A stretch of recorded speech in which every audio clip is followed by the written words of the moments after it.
The galaxy had turned war into spectacle.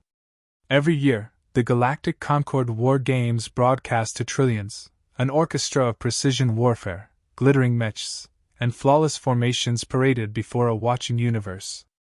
This time, laughter filled the transmission feeds long before the first shot was fired. Humans? Scoffed Grand Marshal Threx of Zorith, his cybernetic jaw twitching in disbelief. The room of alien generals erupted in amusement.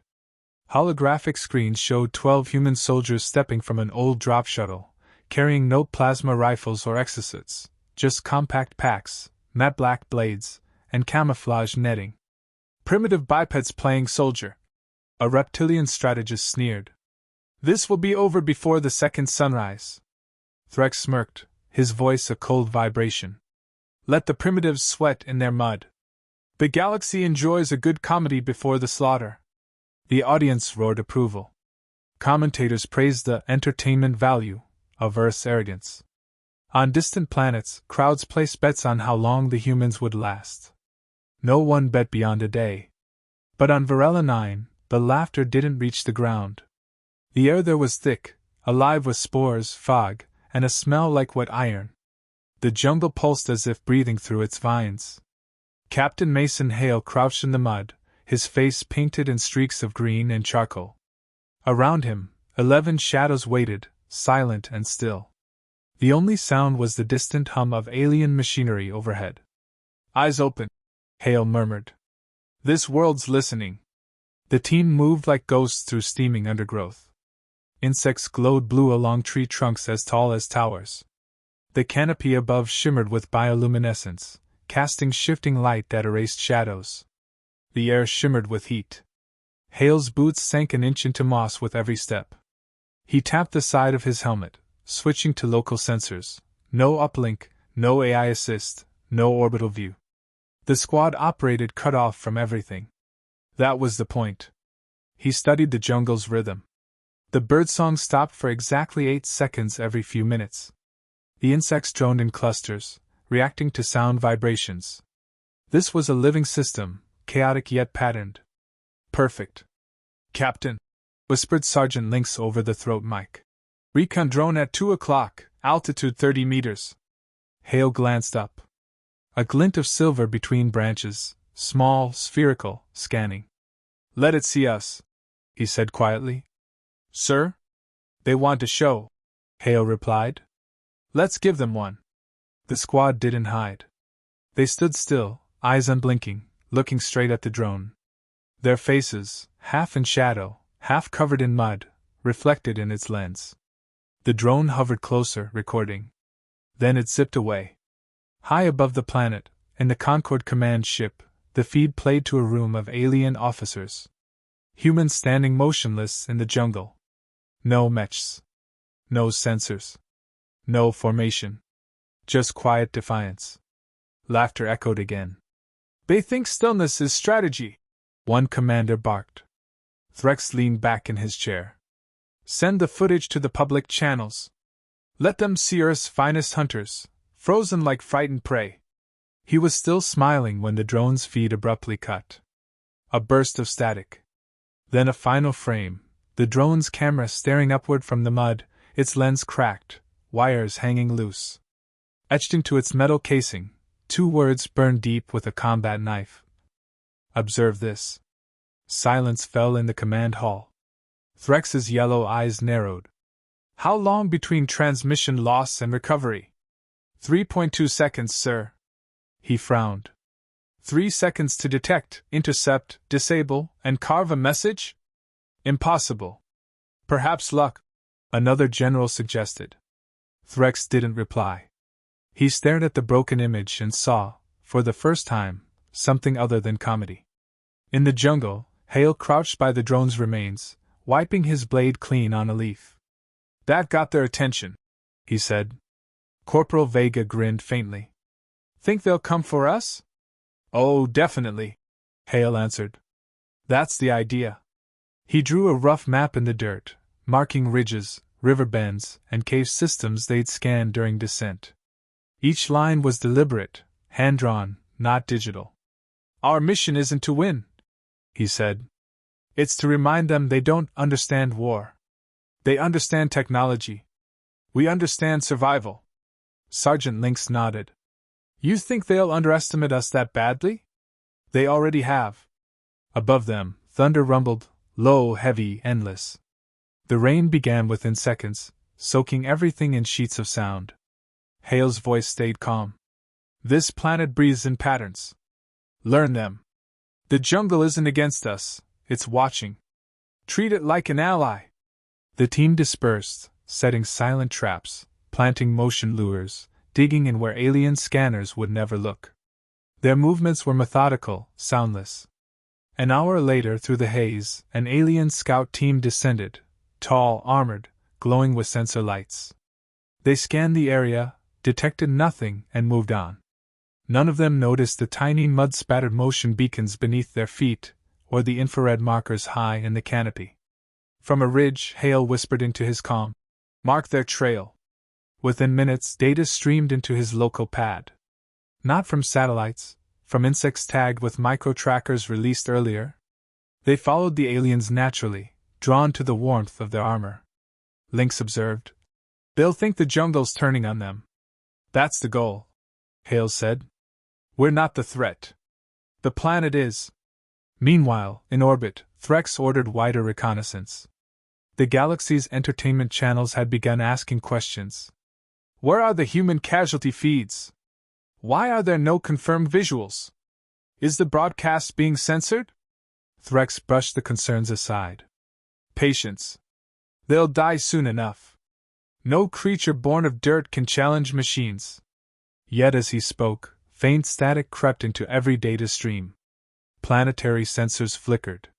Environmental readings warped.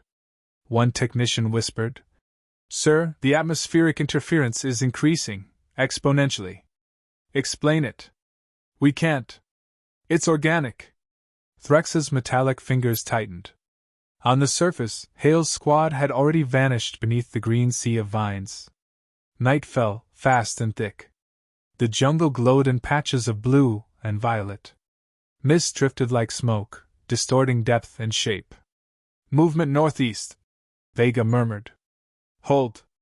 Hale peered through his visor, 3 alien scouts, moving cautiously, scanning every tree. He raised 2 fingers. The squad froze. The aliens passed within 6 meters and saw nothing. As the last one turned, Hale spoke quietly into the mic. Now. A silent dart streaked through the fog, hit the nearest scout's neck. He collapsed without sound. Another turned, caught only a glimpse of shifting branches before a blade slit his throat. The third fired blindly into the darkness. Nothing answered. A minute later, all 3 were gone, their bodies hidden, their weapons dismantled.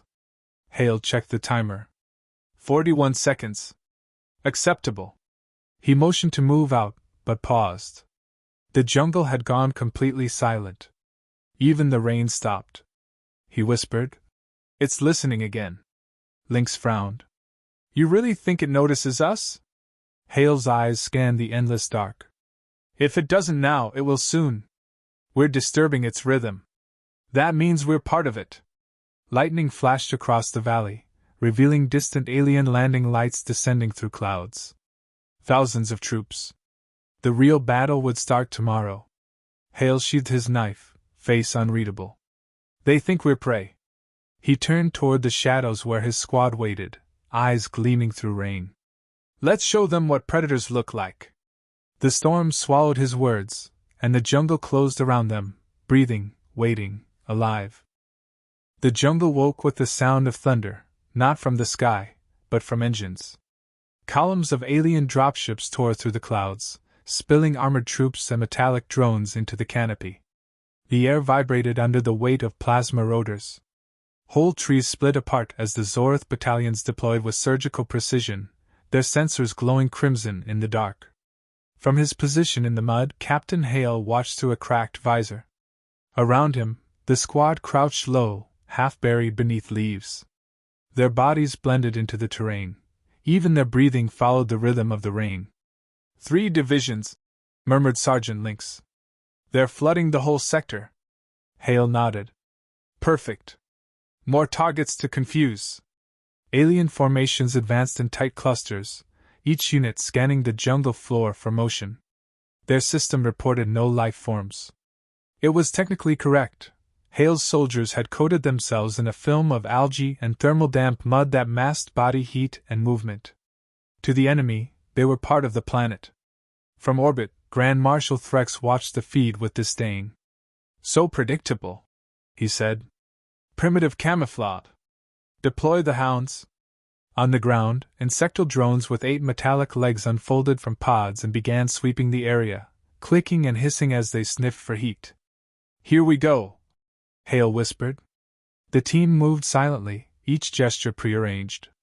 Private Vega lobbed a small capsule that landed beside a drone. The device hissed softly, releasing a mist that blanketed the jungle floor. The hound scanners went haywire, detecting thousands of false readings. Every plant, every rock, every raindrop appeared alive. Alien voices crackled through the air in panic. Multiple signals, sector compromised, request coordinates. Then the first trap triggered. A hidden tripline ignited a web of incendiary sap collected from native flora. The air flashed green, consuming the front line of drones. When the flames cleared, nothing moved except smoke and falling leaves. Hale's voice came through softly. Confirm visual. Engage. From the trees, 6 shadows descended like lightning. Blades flashed. The aliens never saw their killers. Within 40 seconds, the entire platoon was gone. Extraction point clear, Lynx reported. Good, said Hale. Plant the recorders. They'll need to see this. They placed recovered alien cameras in the wreckage, angled carefully to capture what would look like a massacre by unseen forces. Then they vanished into the foliage, silent as vapor. Above the planet, the Concord broadcasters played the footage live. Armored troops disintegrating. Trees swallowing soldiers whole. Static and screams. The galaxy watched in disbelief. Commentators whispered instead of laughing. Are we sure this isn't edited? Threx clenched his mechanical fists. Enough theatrics. I want the jungle burned. His adjutant hesitated. Marshal, the ecological containment. Do it. Chemical carriers dove through the atmosphere, releasing bright orange mist. The cloud rolled over the jungle, dissolving leaves and bark. For minutes, nothing stirred. The alien spectators cheered, assuming victory.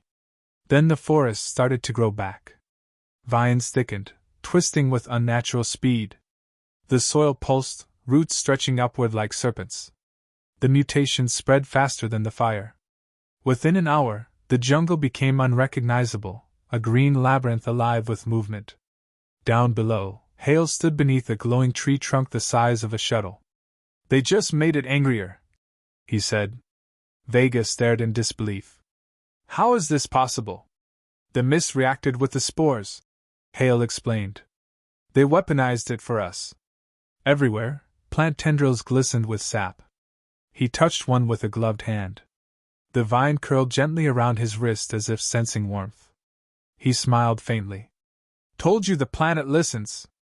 The next offensive came at dusk. Dozens of armored units stomped through swampland, their visors scanning for human movement. But their heat readings were wrong. The forest itself now pulsed with thermal energy, confusing even their advanced systems. In orbit, Threx slammed his fist on the console. They're using environmental interference, his aide stammered. But sir, there's no power source.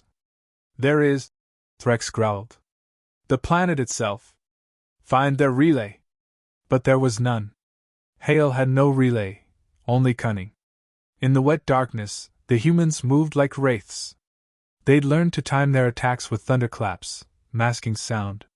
They built decoys from alien corpses and placed heat emitters inside to lure scanners. When the enemy fired on the decoys, the muzzle flashes exposed their positions. Hale's team struck hard and vanished before the echoes faded. 6 confirmed kills, whispered Vega. Leave the bodies, Hale said. The jungle will take care of them. Within minutes, vines crept across the corpses, dissolving armor and flesh alike. The forest fed itself. By dawn, alien morale collapsed. Intercepted communications revealed panic. They move without heat. They speak from the shadows. We shoot the air. They are ghosts. Hale intercepted the broadcasts and smiled. Let's give them proof. He activated a set of hacked comm units recovered from fallen troops. A chorus of distorted voices echoed through enemy channels, alien phrases repeated back to them in perfect mimicry. The effect was devastating. Confusion turned to terror.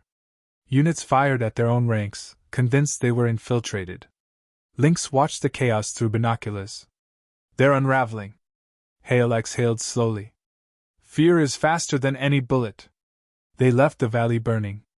Hours later, the squad regrouped near a ridge overlooking the river basin.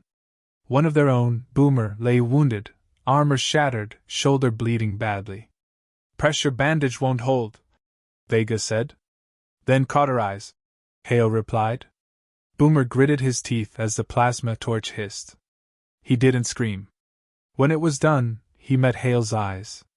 If I slow you down. You won't, Hale interrupted. But if you do, you know the protocol. Boomer nodded once. That was enough. The next day, when an explosion echoed across the valley, Hale knew. Boomer had used his last charge to destroy an enemy landing craft. The squad watched the distant plume rise into the storm. Nobody spoke. Lynx finally murmured. He'd be proud. He'd say stop wasting air. Hale answered. Let's move. They buried what was left beneath a mound of roots that glowed faintly with bioluminescence. As they stepped back, the jungle absorbed the soil, sealing the ground without a trace. Now it knows us, Hale said softly. It'll remember. From orbit, Threx received the new casualty report. 3,000 soldiers lost, 80% of drones destroyed, satellite feed corrupted. His voice trembled with controlled fury. How many humans are confirmed dead? None, sir. He stared at the transmission, silent for several seconds. The laughter from earlier broadcasts had vanished. In its place, only whispers spread through the fleet, rumors of human ghosts, invisible killers, demons from the green world. Enough games, Threx said. I'm deploying the cyber vanguard. Machines feel no fear. As the order relayed through the fleet, Threx turned toward the dark hologram of the jungle. We'll see what the wild does against perfection. On the surface, Hale's team rested beneath a canopy of glowing fungi. Exhaustion lined every face, yet the fire in their eyes never dimmed. Vega broke the silence. Think they're done sending toys? Hale shook his head. They're sending something worse. The kind that doesn't panic. Lynx frowned. Robots? Exactly. And machines don't adapt. They repeat. That's how we'll kill them. He looked out into the mist. Lightning flickered on the horizon where new ships were landing. The sound rolled through the valley like the growl of an ancient beast. Tomorrow, Hale said, the jungle fights back harder. Rain began again, washing blood and ash into the soil. The team vanished into the dripping shadows, part of the forest now, its heartbeat, its vengeance. High above, the galaxy waited for an outcome it no longer felt sure about. The jungle had turned silent again. That always meant death was near. Captain Hale crouched at the edge of a steaming ravine, the air thick with sulfur and heat. Through the canopy, the faint shimmer of descending drop pods cut through the storm clouds. They came without noise, sleek and dark, carrying the cyber vanguard, Threx's machines of absolute precision. No fear. No fatigue. No pulse. Contact incoming, whispered Sergeant Lynx, scanning the horizon through rain-smeared optics. Hale didn't look up. How many? Dozens, maybe hundreds. Full metal. Good, he said quietly. Metal rusts. Behind him, the squad, what was left of it, moved with deliberate calm. 7 soldiers now. Tired eyes, scarred armor, steady hands.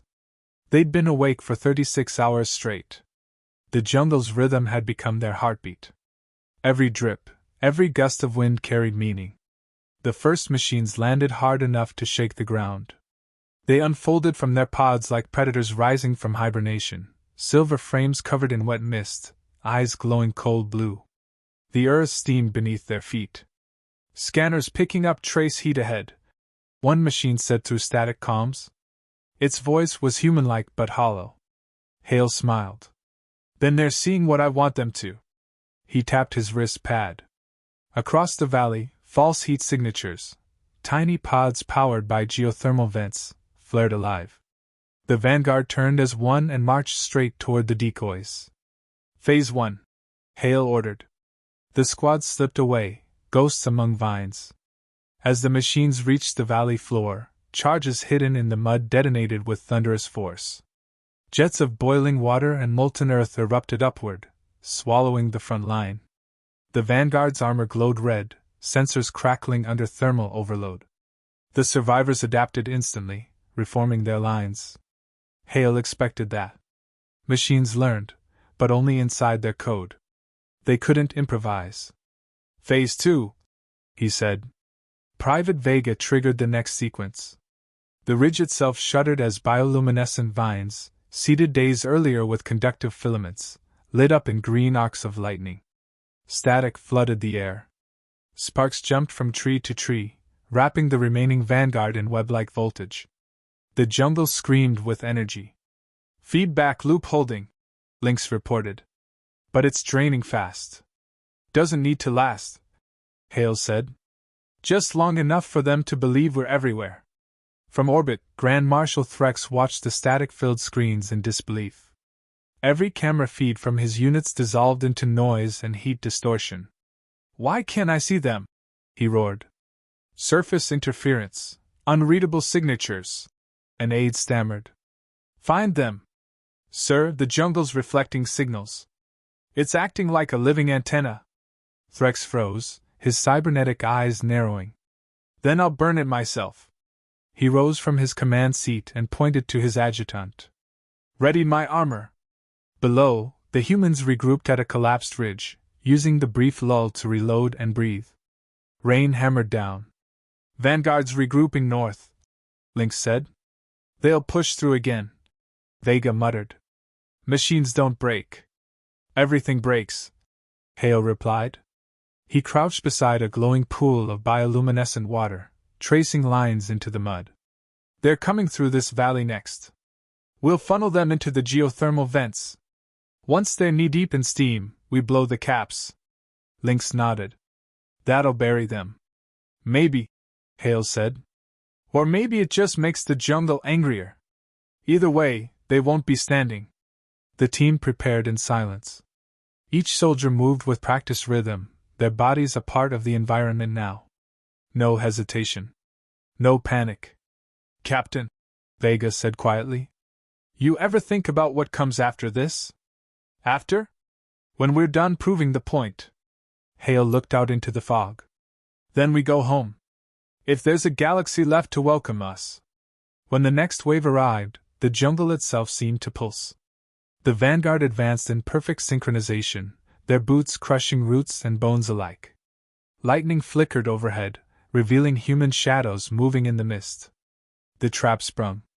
Thermal vents burst open beneath the machines, drowning them in vapor. Steam filled every crevice, clogging optics and circuits. Hale's team opened fire with modified rifles, the rounds carrying viral nanodust scraped from local flora, organic corrosion designed to eat metal. The machines faltered. One by one, they locked, twitched, and collapsed. But for every fallen unit, two more pushed forward. The valley glowed with mechanical blue light and fire. Hale's calm crackled Vega down, caught by shrapnel. Lynx firing nonstop. The air filled with heat and screams, both human and digital. Fall back! Hale ordered. To Ridge 4! They sprinted through mud and smoke, chased by plasma fire. The jungle burned around them, but the flames hissed out almost instantly as rain poured harder. Nature refused to surrender. Captain? Lynx shouted. They're cutting us off! Before Hale could respond, a deafening impact split the sky. A massive dropship descended into the clearing, shaking the earth. From its ramp stepped Grand Marshal Threx, encased in obsidian armor, glowing from within like a furnace. The alien's amplified voice rolled across the battlefield. Enough tricks, human. Come face me and end this farce. Hale raised his rifle, then lowered it. Everyone fall back. This one's mine. Sir? That's an order. The squad hesitated, then faded into the rain, leaving Hale standing alone. Threx's armored boots crushed steaming mud as he advanced. You've wasted thousands of my soldiers for nothing. You've delayed inevitability. The galaxy will erase your species. Hale stepped forward, calm and unflinching. You call this inevitability? Machines marching in circles until the world kills them? Order conquers chaos, Threx hissed. Order dies in it, Hale replied. Threx charged, his armor's servos screaming. The ground cratered under his weight. Hale dove aside as a shockwave flattened the nearby trees. He fired, rounds sparking harmlessly off the armor's surface. Threx swung a massive arm, catching Hale's shoulder and throwing him into the mud. Pain tore through his ribs. He rolled, barely avoiding a plasma blast that melted the earth where he'd been lying. You can't fight perfection, Threx thundered. Perfection rusts faster than flesh. Hale gasped. He pulled a blade from his belt and slashed a vine overhead. Bioluminescent tendrils dropped, wrapping around Threx's arm. The alien laughed. Useless vegetation! Lightning struck. The vine, saturated with conductive sap, exploded in light. Electricity surged down Threx's armor, overloading circuits. He staggered, armor twitching violently. Hale rose, breath ragged. Welcome to the food chain. He grabbed a charge from his belt, activated it, and slammed it into the armor's chest plate. This one's for Boomer. The explosion tore through the clearing. The blast echoed across the valley, silencing every sound but the rain. Hours later, dawn crept through the smoke. The jungle glistened, wet, scarred, and alive. Hale limped through the wreckage, arm bound with torn fabric. Around him, the surviving soldiers emerged one by one, their faces drawn but resolute. Lynx approached, voice low. Threx? Gone, Hale said. Along with his machines. They stood together in the mist. The jungle no longer pulsed with hostility. It felt calm, almost grateful. Bioluminescent leaves bent slightly toward them, glowing faintly. Vega whispered. You think it knows? It does, Hale said. It always did. He reached into his pack, pulled out a transmitter, and aimed it at the sky. The galactic feed reactivated, showing the wrecked battlefield. He looked directly into the lens. You called Earth a wilderness, he said evenly. Now you've met our jungle. He shut it off. The galaxy watched the replay in silence. Across 100 systems, no one laughed this time. Hale sat on a fallen trunk, staring into the rain. The jungle stretched endlessly ahead, scarred, steaming, beautiful. He took a deep breath, the first one that didn't taste of metal or smoke. We don't conquer worlds, he said quietly. We survive them. Lynx placed a hand on his shoulder. And we teach them to respect the ones who do. Hale looked up. Lightning danced along the horizon, reflecting off pools of molten glass left by the blast. Mission complete, he said. The rain fell harder, washing the blood from their armor, feeding the soil, erasing the scars. The jungle breathed again.